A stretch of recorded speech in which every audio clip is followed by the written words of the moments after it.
Dan untuk mengetahui informasi terkini terkait kerusuhan dalam aksi mahasiswa Universitas Cendrawasih sudah bergabung bersama kami Kapolresta Jayapura Kota AKBP Federicus McLarimbun by phone melalui sambungan telepon dan juga hadir melalui sambungan Zoom ada dosen hubungan internasional Universitas Cendrawasih Bapak Marinus yang Assalamualaikum, selamat sore Pak Marinus dan juga Pak Frederick. Selamat sore. Iya, terima kasih. Selamat sore, Mas. Ya, Pak Marinus, saya izin ke Pak Frederick dulu, Pak. Bagaimana Pak kondisi di sini di sana terkait ini update terbaru seperti apa, Pak? Ya, situasi pasca bubarnya aksi demo itu kan sudah berjalan dengan normal. Cuma hanya fokus terkonsentrasi di depan kampus UIN saja. Tapi kalau untuk tempat atau lokasi lain ya berjalan seperti normal. Hingga saat ini Kota Jayapura aman terkendali, aktivitas masyarakat berjalan normal. Oke. Bicara kronologis, Pak, bagaimana kerusuhan ini bisa pecah dan juga ada pembakaran seperti itu, Pak? Ya, berawal kan dari kelompok mahasiswa paling unjuk rasa menyampaikan pada biaya pendidikan di UGM. Memang awalnya ada satu kelompok, memang awalnya mau menguasai dua jalur yang masuk ke kampus, negosiasi, menggunakan salah satu jalur, jalurnya satu lajur tapi bisa digunakan untuk beraktivitas mobilisasi baik itu dosen, karya pegawai UNJEN maupun mahasiswa. Dan mereka sendiri sudah diterima oleh pembantu rektor 3 dalam hal menyampaikan aspirasi mereka. Setelah itu muncul lagi kelompok mahasiswa yang lain datang langsung menduduki menguasai jalur yang selama ini yang tadinya dipakai oleh karyawan maupun mahasiswa pun dosen untuk beraktivitas di lingkungan kampus. Nah, itulah adanya negosiasi bagaimana supaya semua bergabung di satu lajur itu. Nah, ditarik menarik situlah terjadi ribut. Dan juga ada dari pihak dosen juga ada, sehingga pada saat itulah bagaimana mahasiswa berupaya untuk menutup portal yang ada di gerbang kampus. Baik, Pak Fred, ini aspirasi mereka terkait UKT ya, Pak, betul? Ya, ada UKP dengan PP. Baik, saya langsung ke Pak Marinus. Pak, apa benar UKT yang jadi aspirasi sehingga tadi ada kerusuhan yang pecah hari ini di Cendrawasih, Pak? Silakan, Pak. Pak Marinus. Oke, terima kasih ya, Mas. Ya. Begini, demo ini kan, halo, suara saya bisa dengar ya?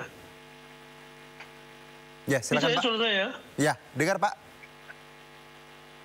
Oke, demo ini kan sudah berlangsung 2 hari. Dari hari Rabu sampai hari Kamis ini ya. Halo? Iya, Pak, silakan, Pak. Dengar ya suara saya? Iya, Pak. Oke. Demo di hari Rabu, itu kan isunya berbeda dengan demo di hari ini. Nah, demo di hari Rabu itu kan tidak terjadi apa-apa.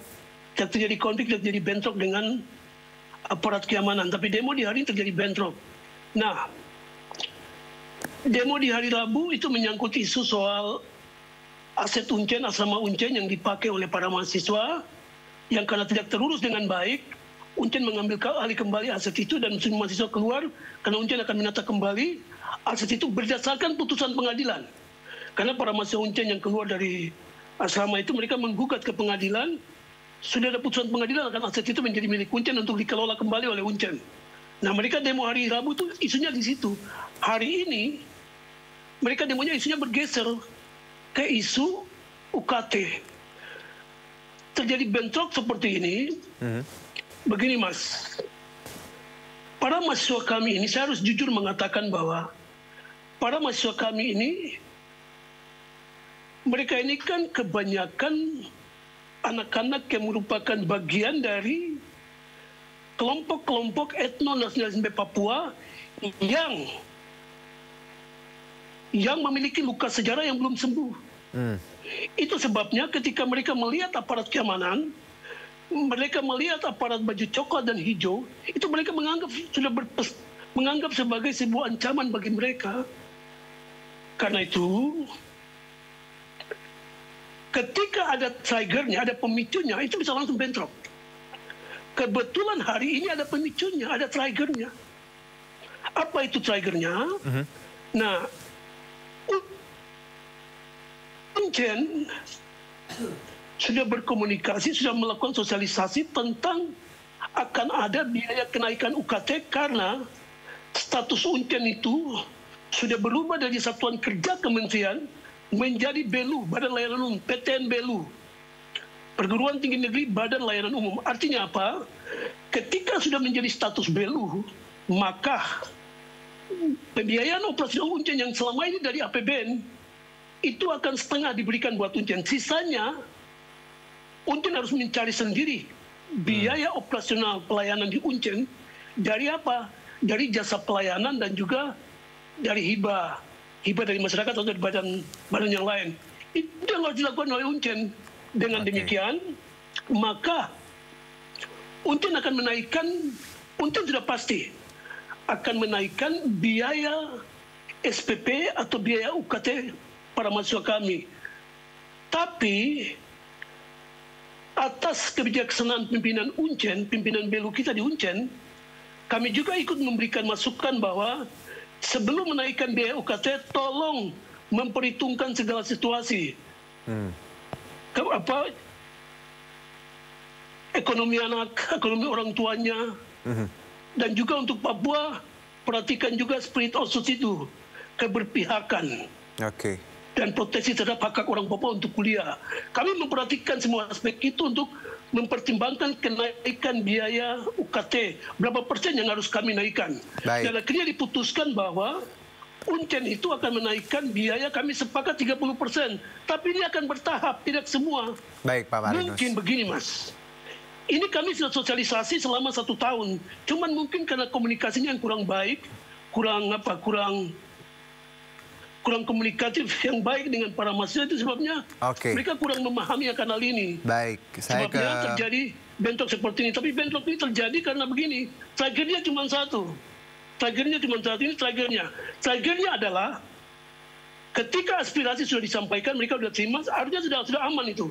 Tapi ketika mahasiswa mau mencegah, yang demo ya, mereka mau mencegah para mahasiswa lain yang mau kuliah, mau beraktivitas di Uncen, itulah yang diambil tindakan oleh aparat keamanan untuk menghentikan hal itu. Karena memang begini, Mas, ini juga harus tegas. Negara hadir di Papua untuk menjamin setiap orang punya hak. Jangan para mahasiswa kami demo, tapi demonya melanggar hak mahasiswa lain untuk kuliah. Ini tidak boleh. Baik, Pak Marinus, kita dapat poinnya. Sebagai akademisi Uncen, kita kami boleh, tidak punya kemampuan. Kita boleh ke Pak Frederick ya. Kami serahkan itu kepada aparat keamanan untuk. Baik, langsung. Saya ke Pak Frederick. Kalau tadi kita lihat bagaimana sebenarnya polisi di sana hadir menjalankan fungsinya, tapi ada beberapa mungkin yang ke-trigger gitu ya Pak ya. Ada luka juga. Kita tahu ya mungkin punya trauma masa lalu seperti itu. Bagaimana Pak Frederick melihat possibility kemungkinan ini yang memang terjadi di lapangan, Pak? Ya, segala kemungkinan kan semua bisa terjadi. Jadi tadinya memang kan ada niatan upaya untuk membatasi ataupun menghentikan aktivitas di dalam kampus dengan mengusir, dengan menghambat orang untuk akses ke dalam kampus. Nah, itulah makanya itu tadi kan sudah ada negosiasi, pembicaraan, sehingga diminta tolong untuk jangan menggunakan 2 lajur, menggunakan 1 lajur, sehingga 1 lajur itu digunakan untuk masyarakat yang lain ataupun mahasiswa ataupun karyawan yang ada di dalam Uncen bisa beraktivitas. Komunikasi dialog-dialog itu memang ada sempat tarik ulur, ada upaya untuk memasang poltar yang ada di gerbang Uncen itu. Itulah tarik menarik sehingga terjadinya pelemparan kepada aparat dari mahasiswa itu. Baik, Pak Frederick, terima kasih atas waktunya, juga Pak Marinus, terima kasih atas informasinya. Semoga suasana di sana berjalan lebih kondusif dan juga tadi aspirasi bisa didengarkan ya untuk mahasiswa dan juga pihak kampus. Terima kasih Pak, sekali lagi. Selamat beraktivitas kembali. Baik. Terima kasih, selamat malam. Ya, informasi lainnya akan kami hadirkan usai jeda berikut, tetap di Sindo Sore.